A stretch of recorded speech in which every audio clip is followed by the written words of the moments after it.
It is head-to-head showdown time once again on Engine Masters. This time, it is Dart versus Brodix versus Profiler versus Edelbrock in who makes the best intake manifold for a big inch, big power, big block shed.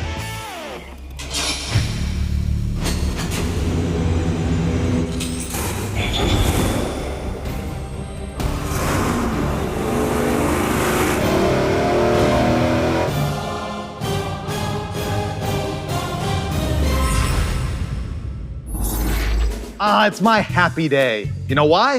Because it's Big Block Chevy Day, and specifically 598 cubic inches of Big Block Chevy Day. What we got going on here is a Blueprint Engines short block that you can buy complete, and it is awesome because you can put together a package just like this one. And that means we've got a Dart Pro 1 aluminum head on it with a 365cc intake runner. We have a Crane solid roller camshaft, not that big. The specs are 276 degrees at 50 on the intake, 282 on the exhaust.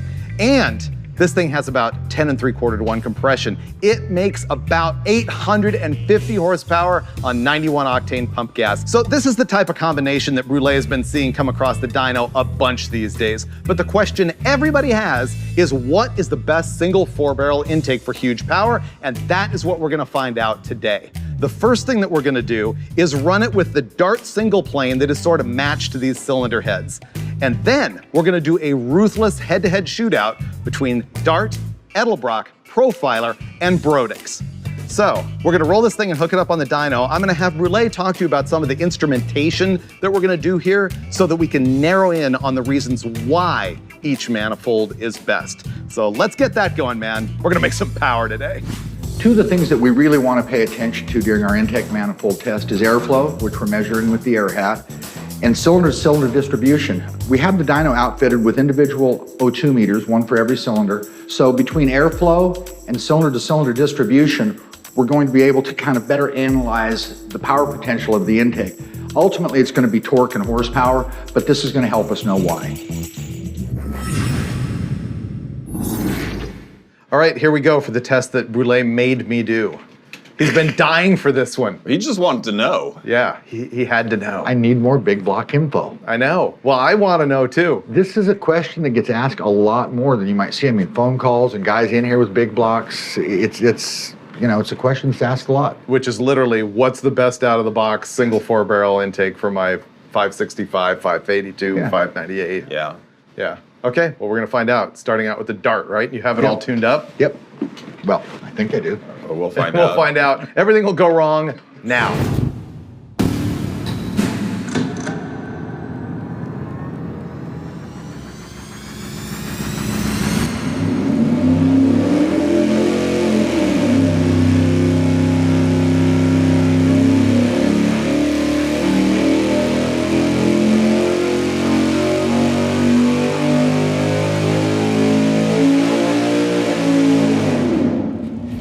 Here's our final numbers on our Dart single plane intake. Peak numbers, 833.7 horsepower, 6,300 RPM. The torque, 765.2 pound-feet at 5,300. The average horsepower is 777.5, and the average torque, 732.9. And we won't really know what any of that means until we get another one of these manifolds on to compare it to. But let's look at the air-fuel ratio, cylinder to cylinder. Well, you can definitely see your 10.5 to 14.5 the spread. That's a lot. Yeah, isn't that interesting? Huh. That's a real eye-opener, though, how different it is. Yeah, 14 to 1 in middle cylinders, 10 to 1 on one of the outer cylinders. Ultimately, in a perfect world, what we're trying to do is tune 8 one-cylinder engines. Right. You know, whether it's with fuel or whether it's with cam timing. You know, a lot of the late model stuff's got variable cam timing, and they're doing that with runner links and cam timing. With these types of engines, you know, you can only do so much with them, but that's ideally what you're trying to do, is get the most out of every cylinder in the engine. It also shows me how many years we've gotten away with what we didn't know. Well, see, the more equipment you buy and the more information you have, the scarier it gets. Yeah. Okay, moving on. Next manifold. So there's our baseline. Pretty stout, especially when you consider that we did it with this manifold, the Dart, which is arguably the least aggressive intake manifold that we've got here. Why do I say that? Well, you can see that it's got the lowest carburetor flange. That means it's got the least plenum volume, And it's just designed for maybe a 540 or a 565 big block, maybe not the full Monty 598, but the rest of these intakes are full race. Make no bones about it. So here's what we got. A Profiler Sniper intake manifold, an Edelbrock Super Victor 2, and the Brodix, which doesn't have a catchy name, it's just a Brodix. But it does have a turtle cast in, which is cool, we'll get to that. So the thing that makes all of these manifolds similar is that they are all single planes. They all are flanged for a 4500 carburetor or a Holley Dominator, and they're all out. These are not designed for your wimpy 454. These are for big RPM or big displacement and above, I'd say 750 to 800 horsepower, which we know we're gonna do with our 598. So let's look at some of the differences now between these things. On the Dart, once again, it is the shortest one, and it's the only one that has what I call a clover leaf here on the carburetor opening. The rest of them have a full open square. There's also a very curious pattern in the way that they have designed the runner walls and how they come up and open up in the plenum right below the butterfly. It's kind of an interesting deal. The rest of these are all the way open. As a matter of fact, the Sniper, as you can see here, you look straight down in this manifold, and the walls do not impinge right below the Venturi at all. As we look at each one of these, also look at the differences that each manufacturer has designed into the plenum floor. Some of them slope away in different ways, which can affect performance. Now we move over here to the Edelbrock Super Victor 2, and you can see this is the first manifold with a square opening that has a divider wall between the runners that actually impinges into the plenum directly underneath the carburetor. That gets even more interesting as we move here to the Brodix unit, which does a little bit of the same thing with the walls, but there's that turtle that I mentioned. Now, the turtle is something that I guess it's a gag, it's what we call it. It came out in the 80s as actually separate pieces that you could glue into your manifold. This is cast in. It is basically just a bump there with some grooves in it that are designed to direct the airflow and air fuel mixture into each cylinder. The other thing that's gonna be different about each one of these is the general shape of the runner that the manufacturer has designed and the design of the actual port opening and whether it is CNC port matched or not. Now we've set all of these onto our Dart 365 cylinder heads, and I can tell you that the Dart intake is the one of these manifolds where the manifold opening is actually just a little bit smaller than the port in the cylinder head. Now that's okay. You don't want to go the other way. You don't want your manifold being bigger than the port on your cylinder head or you've got a big airflow problem, but that's not an issue here. Port matching typically doesn't do quite as much as you think that it does. However, I must point out that the Profiler is CNC port matched. The Edelbrock is not. Now, on the regular Super Victor intake manifold, it is critical that you port match it. They actually come designed for that with a bump around there that makes the port smaller. But on this Super Victor, it does not have that design, and it matches the port pretty well. And then when we go into the Brodix, it is once again port matched specifically for that Dart head. When you buy this Brodix manifold, it actually says that it is designed for a Dart 335 head, but the port mouth is the same. So that's what we got going on with these intake manifolds. Now we got to find out the only thing you really care about, which is how much peak and average power do these things make. We're going to find out, kicking it off with the Profiler Sniper, then we'll move on to the Edelbrock and close it out with the Brodix.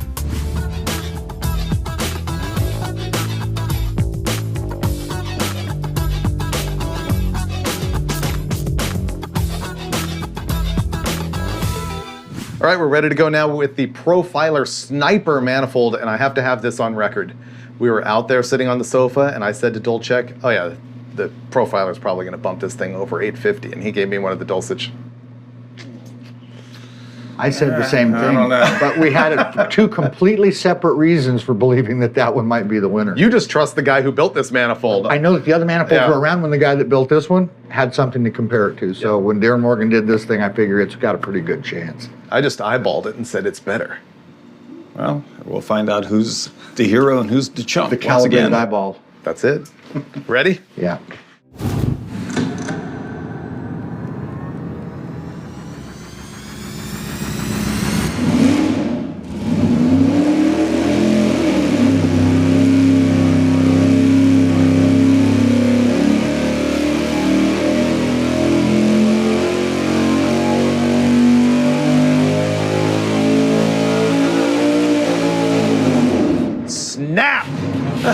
wasn't even looking at the horsepower.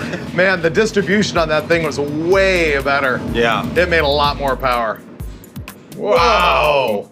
860 horsepower, 775 pound-feet.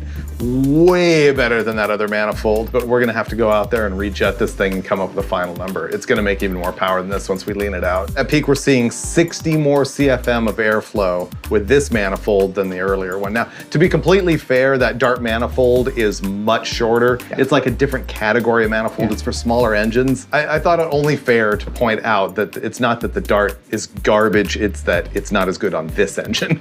Yeah, different category. Let's take 4 jets out of the secondary and see what it does. Okay. You know, just Yes. that's a quickie, and it'll tell us if there's any potential there. Yep. Okay.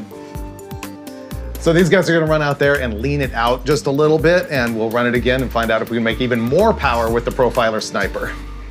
What we're gonna do here is just change the jets into secondaries. Now, probably if we're tuning it to the razor's edge, we'd go front and back, but we're just looking for a trend and getting it in the ballpark, and it's already probably very close to max power jetting anyway.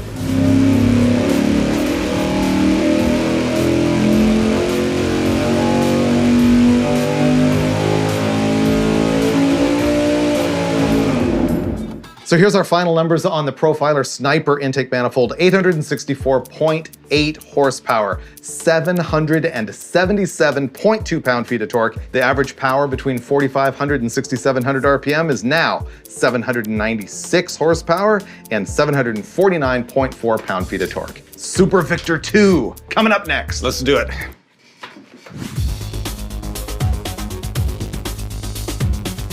All the intake manifolds that we're testing are being utilized on top of a Dart 365cc intake runner Pro 1 cylinder head.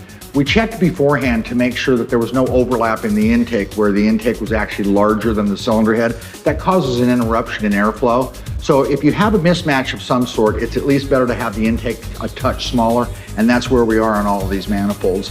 I've seen port matching make as much as 15 or 16 horsepower difference, just going in 3/4 or an inch. I've also seen it make no difference when somebody spent 10 or 12 hours working on it. So you never know, but it's always best to play it safe and make sure the intake is just a touch smaller than the cylinder head.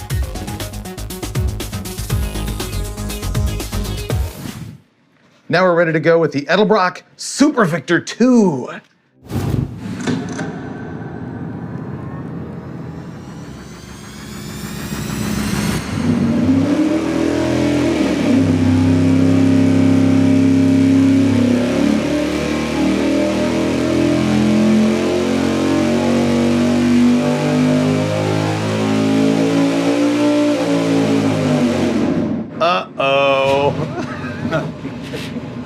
This is very interesting so far. Here are numbers with the Edelbrock Super Victor 2 intake manifold. Peak horsepower, 839.6 at 6,500 RPM. Looking at torque, 757.5 pound-feet at 5,100. Now the averages are where it gets really interesting. Our average horsepower with the Edelbrock, 774.4, average torque, 729.3. Interestingly, both of those average numbers are lower than the shorter Dart intake manifold. And of course, all of the numbers are lower than the Profile, which is our current champ. I mean, currently at peak, this thing is 25 horsepower down from the Profiler. We're not tuning that back into it with a jet. And you know, is it fair? I think we're all surprised by that. I mean, I really Completely thought surprised. this thing was going to be. But look at the airflow story.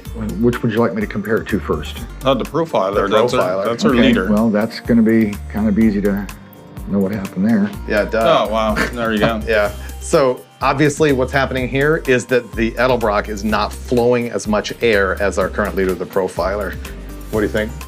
Well, I don't know this is an 850 horsepower motor. What happens when you run it on a 1,000 horsepower engine? I mean, is it going to continue to? It doesn't make the manifold better that it has a greater airflow demand. Yeah, I don't know, but maybe the velocity gets more in the zone and it just works better. We're already at a point, a power level, where the airflow capability of the manifold is a restriction.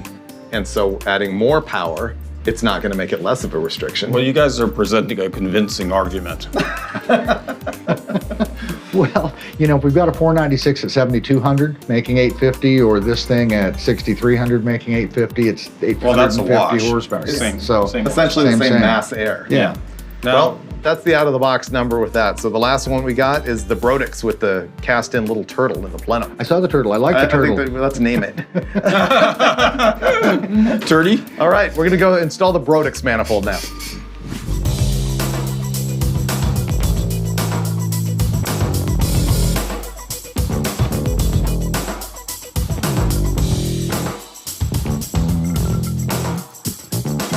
This turtle thing that we're talking about is in the plenum of the intake manifold. There's actually a cast-in bump with a bunch of ridges and stuff on it, and it looks like a turtle shell, except for it's kind of a different shape. And those things came out, I remember them in the 80s. Yeah. And they had them where you could bond them into the bottom of the intake manifold. I always thought they were a complete gimmick, but they're a like built-in cast-in part of this intake manifold, and Yeah. you're calling it turdy. Well, it's designed to direct flow, basically, and Yeah. fuel and stuff that's on the Fuel bottom of the There's manifold. actually some grooves in it to help Yeah. direct some things It's off like the the floor old- of the manifold. It's like the old Vanky popsicle stick or the Dick Landy popsicle stick in the intake manifold to direct stuff. Anyway, let's fire it up and run the Brodix intake manifold.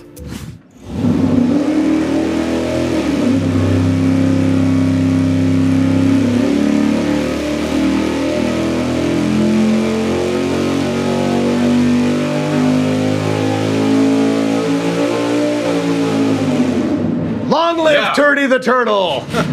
Wow, that thing is a beast. It is. I cannot believe we're finding this much difference in these intake manifolds. Yeah, it is surprising for sure. This is awesome. I thought that the Profiler was the kill, but the Brodix just made 875.8 horsepower and 782.2 pound-feet of torque. And looking at the averages, 802.6 horsepower on average. The average torque, 755.4. I mean, on average, for the worst manifold here to make 729 and the best one to make 755, That's a different engine at that is point. huge. Wow. Yeah, big difference. So why did the Brodix run so good though? That's what we need to know. Okay, let's look at some data. So here's a comparison of the Brodix in black and the Profiler Sniper intake in red. You can see the Brodix is just better everywhere. Let's take a look at temperatures. I just want to verify. Now we're confirming our data to make sure that we had our oil and water temperatures in a fair range so that we didn't give an advantage to the Brodix, because this is a crazy improvement. What's our difference in oil temp there? From 198 to 206? At the top, yeah, and that was, That favors the Profiler, though. Yeah, the Profiler had hotter oil, but it also had hotter coolant, so. Okay, so let's look at airflow. Wow. Same, more or less. The Profiler actually moves just a tiny, tiny speck more air, so how does it make more power if it's not moving more air? Where's the efficiency coming from? Turdy? Is it turdy? Cylinder to cylinder, airspeed. Because it's moving the same amount doesn't mean it's moving the same speed. Right?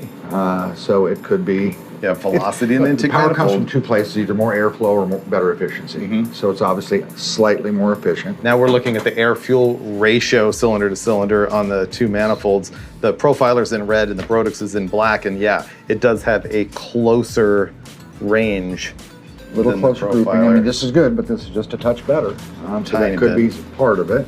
It's using the same amount of fuel and the same amount of air, and it's making another 11 horsepower. I'm It's amazing shocked. is what it is. Yeah. I'm shocked.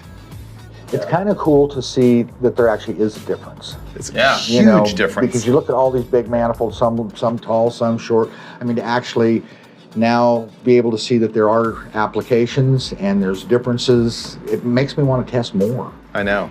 Yeah. It never ends, Steve-O. I know. And I love Chevrolets and I love big blocks. I know, look at that. So. He's just so happy. Wow, I know. That's the only reason we did this He episode. was absolutely glowing when I he know. was I just know, telling me. this is the most fun, is finding out stuff. Because now when that guy calls and says, what manifold should I use? I've actually got an answer. Oh, I know. All right, this is cool. Let's go wrap it up. All right. Thank you. Dude, I don't think I've ever done a shootout of intake manifolds this similar and seen a difference of 36 horsepower from best to worst. No, I mean, that was huge. And I was kind of hoping to see that because guys are going to be making that purchase decision, and that's going to really help out a lot. But I gotta tell you, put a hint of the results on my social media, and what do you think's like the first comment right out of the gate? Oh, the test is totally invalid because you got a cam for each one of those different intake manifolds. I wasn't that specific, but it was definitely, oh, well, to be fair, each of these intakes will perform differently with a different cam. And Yeah, probably. let's just go ahead and address that. I would say that would be true if we were talking a swing of like maybe 50 degrees intake duration on the cam. Sure, if this thing only ran to 5,000 RPM, it wouldn't have had the same results. But that is the key of what we see all the time when we do this type of thing, is running a big engine like this puts a tax on the intake manifold and shows a bigger change. And maybe a 1,200 horsepower motor would have an even bigger draw and you'd see a bigger spread between them. Exactly, and conversely, if you were to do the same thing on, let's say, a bone stock 454, it wouldn't be drawing as much air through the intake, and so the difference between all of these would be much less. So Sure. this is kind of the sweet spot, and really what it makes me want to do is build like a 1,200 horsepower naturally aspirated big block. Oh, let's do it someday. Because 875 on pump gas, not good enough. And you know, if I actually pull that off, you will see it on a future episode of Engine Masters. He's getting pretty good at this. You're gonna take that Brodix home and rub up against it. I am. I'm going to keep it. You don't have it anymore. Wait, what? That's That was a West 600 Tech bucks? manifold. No. And well worth the money. Pay up. No, that's cash. No, bro, love, cash. What we're gonna do here is just change the jets into secondaries now. Did you like the way that he said we? I'm holding the secondary accelerator pump lever arm up. Because it's a very complicated job. Yeah, and I don't have that much experience with the jet change yet. Now you do it on thermoquads. Yeah. If it's a thermoquad, then I take over.